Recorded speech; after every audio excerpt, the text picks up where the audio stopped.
Bonjour à tous et bienvenue pour une nouvelle vidéo sur ma chaîne. Aujourd'hui, toute petite vidéo sur 2 lectures uniquement, c'est la suite de mes lectures concernant la rentrée littéraire, mais là plutôt que de vous présenter des livres de littérature contemporaine, je me suis plutôt axée, et alors vraiment sans faire exprès, je me suis plutôt axée sur des policiers. Des policiers. C'est un bien grand mot, un bien grand terme, un bien grand genre. Là pour moi ce sont plutôt des pseudo-thrillers. C'est plutôt des romans à ambiance et pas forcément un polar, c'est pas un truc sanglant, c'est pas un truc avec une enquête vraiment waouh, extraordinaire qui te tient en haleine, etc.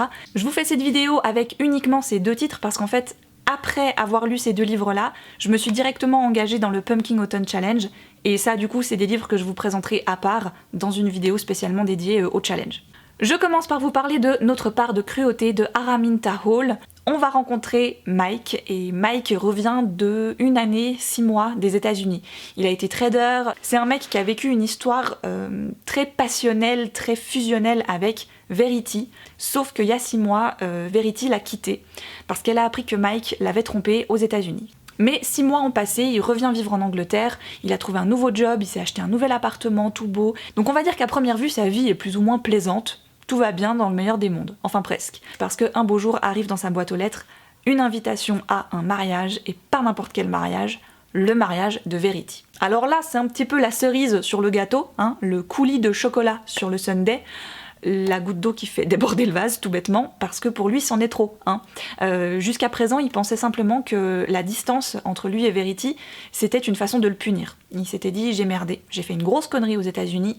Donc pour lui, le mariage de Verity est en fait tout bonnement un jeu. C'est une pique, c'est une façon de lui signifier qu'elle est toujours là pour le faire souffrir et qu'elle lui en veut encore pour cette fameuse histoire. On rembobine un tout petit peu dans l'histoire du couple de Verity et Mike. Ils avaient mis en place une sorte de jeu qui les excitait énormément. C'était de rentrer dans un bar séparément et à partir de ce moment-là, ils attendent que quelqu'un vienne séduire Verity. Et quand ce personnage entre en jeu, Verity attend vraiment le dernier moment pour toucher en fait un aigle qu'elle a en pendentif autour du cou, ce qui est le signal pour Mike qu'il doit aller un peu la sauver. Et après ça, en fait, ça a tellement fait monter l'excitation qu'ils se retrouvent dans les endroits les plus improbables pour baiser comme des bêtes. Voilà. Donc ça, c'était leur jeu à la base, et Mike pense que l'histoire du mariage est toujours une partie du jeu. Donc à travers le roman, on va suivre le quotidien de Mike, surtout, qui est vraiment enfermé dans sa psychose. On en a déduit avec ma mère plus tard, qui elle, bien sûr, n'a pas lu le livre, mais je lui ai un petit peu raconté cette histoire, et du coup on en est venu à parler de ce genre de personnages-là, des personnages qui sont érotomanes. L'érotomanie, en fait, c'est la conviction d'être aimé par quelqu'un qu'on aime, alors que c'est pas forcément le cas. Hein. Il y a des cas notamment de célébrités qui sont victimes de personnes qui sont atteintes d'érotomanie parce que des personnes sont persuadées à travers l'écran, à travers les chansons, à travers n'importe quoi en fait d'une célébrité, que la célébrité s'adresse à eux, et ça peut être grâce à des messages cachés dans leur jeu d'acteur, dans leurs chansons, enfin bref plein de choses, et ils peuvent pas faire autrement que penser et croire que la personne les aime absolument, mais qu'ils ne peuvent juste pas être ensemble à ce moment-là. Et c'est un petit peu ce que va vivre Mike, enfin c'est beaucoup ce que va vivre Mike parce qu'il en vient même à mentir. C'est-à-dire quand on lui demande s'il a quelqu'un dans sa vie, il va dire oui, elle s'appelle Verity. Donc pour lui, ils sont toujours ensemble alors que non, pas du tout. Et j'ai vraiment trouvé ça bien foutu, comment l'autrice a réussi à tourner ça autour de ce personnage-là, le fait qu'on s'intéresse aux méchants de l'histoire. Je trouve ça vraiment super agréable. Je dirais pas que c'est agréable d'une façon oh là là, c'est un charmant jeune homme, j'adore le suivre. Non, loin de là, mais c'est agréable de pas toujours être dans la tête du gentil, de suivre aussi des fois la personne qui fait flipper quoi en fait, de voir son point de vue et de se rendre compte mais purée, elle a atteint un stade où on peut plus rien faire pour elle en fait. Il est foutu, dans sa tête c'est mort, dans sa tête il est persuadé que cette femme va finir sa vie avec lui, qu'importe ce qui se passe autour. C'est là où je dis que c'est pas forcément un vrai policier, parce que l'enquête, etc., c'est vraiment plutôt une atmosphère, c'est une sorte de... c'est très psychologique, plutôt justement une sorte de thriller psychologique, avec vraiment une grosse ambiance très lourde, très dérangeante, t'es pas bien, t'as peur pour Verity, tu te demandes quand est-ce qu'il va passer à l'action, qu'est-ce qu'elle va faire, comment elle va réagir.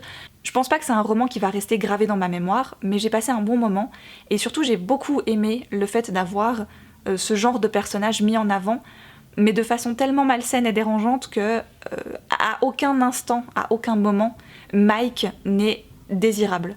À aucun moment on le prend en pitié, on a de la peine pour lui, on est mal pour lui, on se dit que c'est pas vraiment sa faute, que elle joue énormément, etc. Qui a en effet pas eu une enfance facile et qui en plus de ça va foutre la merde.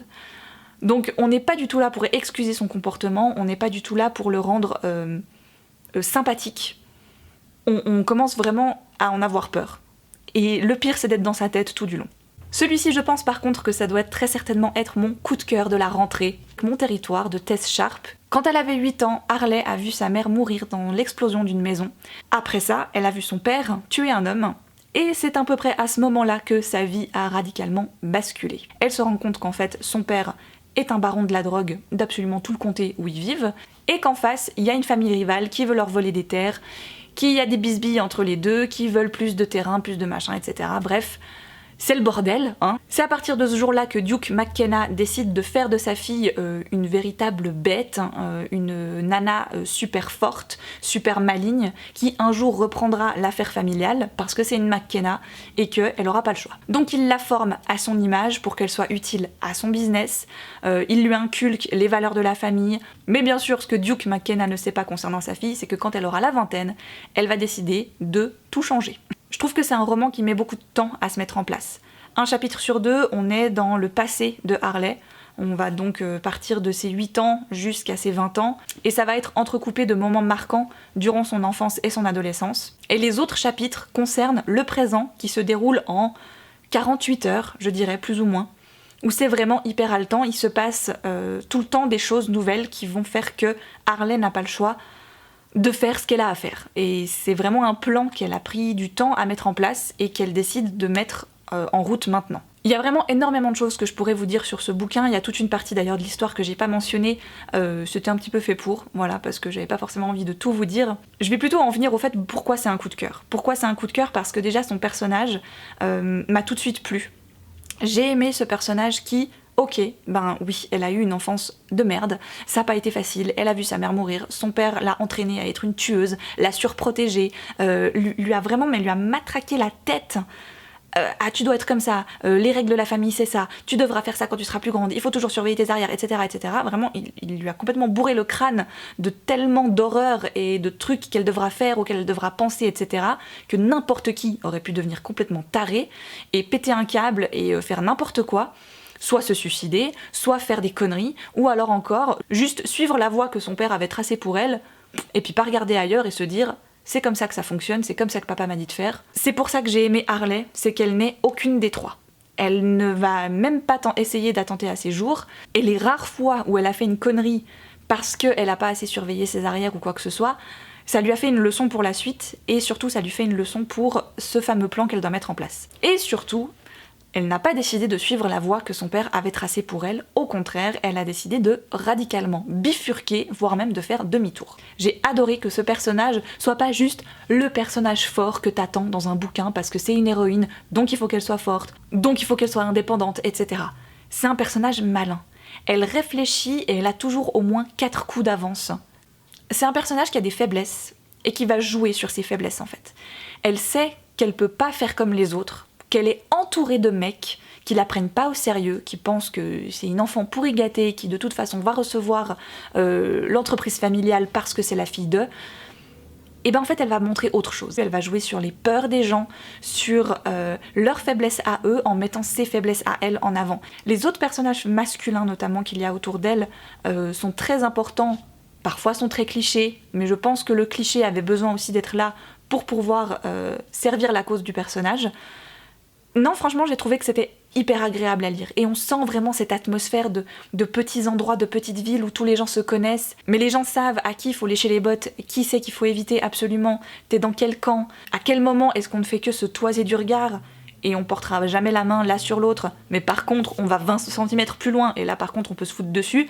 C'est vraiment tout ce genre de choses, c'est des codes qui sont tellement ancrés dans le bitume de la ville que les gens ne savent pas faire autrement. Les gens ne savent pas vivre autrement que avec ça, avec ces codes, avec ces règles. Et ils ont appris ça, ils apprennent ça à leurs enfants et ça se reperpétue, etc. Et le fait qu'il y ait un personnage comme ça qui arrive et qu'il faut un énorme coup de pied dedans, je trouve ça génial. J'ai adoré ce bouquin et pourtant c'était pas gagné parce que justement il prend du temps à se mettre en place.